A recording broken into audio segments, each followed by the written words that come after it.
روح ديغلو ما شاء الله دي waxaan ku boodey nin sideed meter saldanadii oo guuraysa la kulmay war maxaa leedahay wax gursto yaa wadiga kaliya asdar laag dawliyo qof oo gaabo ila raacay waxaan la yaabay aniga ninkan dheer u maleynay home care aan ku qaadana cunugeygu aan leh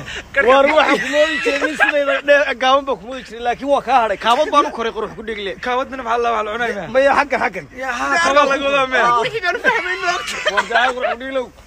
meesha kaabada wad garaysaa hor carar ma sha ya ma sha Allah walaaleyga la kulmay dad qalbi wanaagsan ba isoo dhaweeyay from Belfast from Liverpool from Scotland Glasgow gobonimo ya war waxaan leenahay waxaan shaashada iska daawanaba maanta Birmingham baan wada joognaa waxaan ku leenahay soo dhaw kullu aniga magaalka naas bawr ku qaw nagu soo dhaweeyay Mercedes Benz waa jalla la yidhaahdaa gaariga qaw taayirka ilaali